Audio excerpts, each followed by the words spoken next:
नमस्कार दोस्तों, आप सभी का हमारे YouTube channel lucky all one stories पर स्वागत है।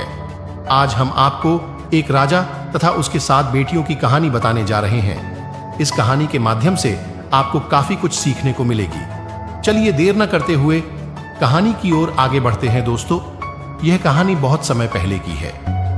किसी नगर में एक राजा रहता था और उस राजा की 7 बेटियां थीं। राजा के राज्य में प्रजा बहुत सुखी थी। उसके राज्य में प्रजा को कोई तकलीफ नहीं थी, जिससे राजा को बड़ा ही घमंड हुआ करता था। एक दिन राजा के दिमाग में एक विचार आया। राजा ने अपनी 7 बेटियों को बुलाया और अपनी सभी बेटियों से पूछा, ये बताओ बेटियों, तुम्हारे पास जो कुछ भी है, जो भी तुम्हें मिल रहा है या अब तक जो मिला है, वो किसके भाग्य से मिल रहा है? और तुम सबका भाग्य विधाता कौन है? दोस्तों, राजा के इस प्रश्न को सुनकर 7 बेटियां कुछ देर तक चुप रहीं और थोड़ी देर बाद सोच विचार करके एक एक करके सभी जवाब देने लगे।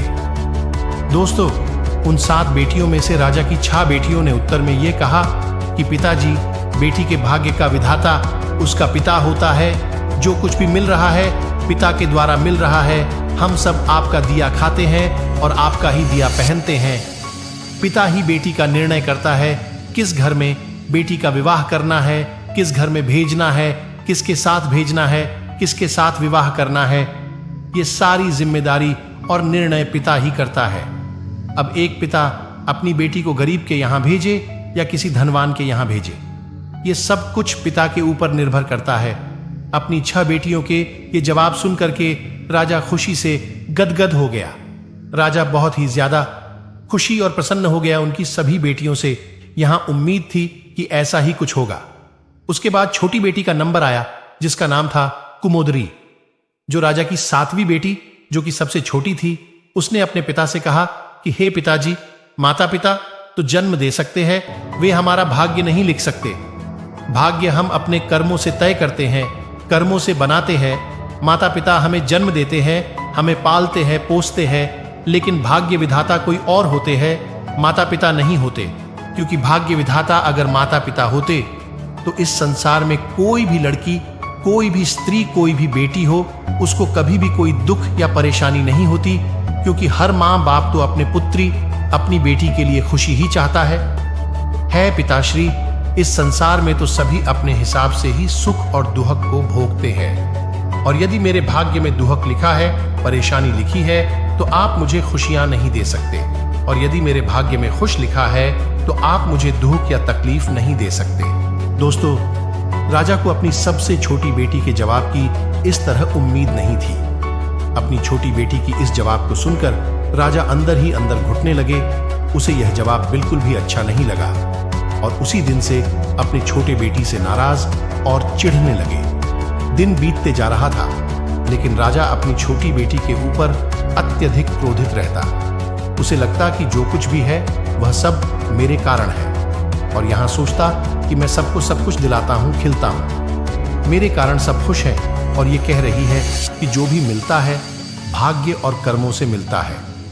एक दिन राजा ने अपनी छोटी बेटी को नीचा दिखाने के लिए अपनी 6 बेटियों का विवाह बहुत ही धूमधाम से अच्छे और बड़े राजघराने में कर दिया। लेकिन अपनी 7वीं बेटी कुमोदनी का विवाह करने के लिए खुद से लड़का नहीं देखा। उसने पंडित और नाई से कहा कि जाओ, इसके लिए कोई रिश्ता देख करके आओ। राजा अपने छोटी बेटी से इतना ज्यादा नाराज हो गए थे कि पंडित और नाई से कहा, इसके लिए तुम ऐसा वर ढूंढना जो किसी काम का ना हो, किसी लायक ना हो। मैं देखना चाहता हूं कि मैं इसके भाग्य को देखना चाहता हूं। इसने ही कहा था ना, कर्म और भाग्य के बिना कुछ नहीं हो सकता। भाग्य का विधाता पिता नहीं होता। और इसी ने कहा था, अगर मेरे भाग्य में सुख है तो आप दुख नहीं दे सकते। मैं देखना चाहता हूं, मैं उसके भाग्य की परीक्षा लेना चाहता हूं, आखिर भाग्य विधाता कौन होता है। दोस्तों, यह बात ध्यान में रखकर पंडित और नाई वर ढूंढने चले गए। पंडित और नाई को बहुत सारे परिवार मिले, एक से बढ़कर एक और अधिक से अधिक धनवान मिले। पर इन सभी को छोड़कर पंडित और नाई एक राज्य से दूसरे राज्य के लिए वन के रास्ते चलते जा रहे थे। रास्ते के अच्छे से अच्छे रिश्ते छोड़ते जा रहे थे। उन्हें राजा के कहे अनुसार, राजा के मन के अनुसार कोई भी वर नहीं मिला। चलते चलते रास्ते में एक मोर दिखाई दी जो असहाय और जख्मी पेड़ के नीचे बैठा हुआ था।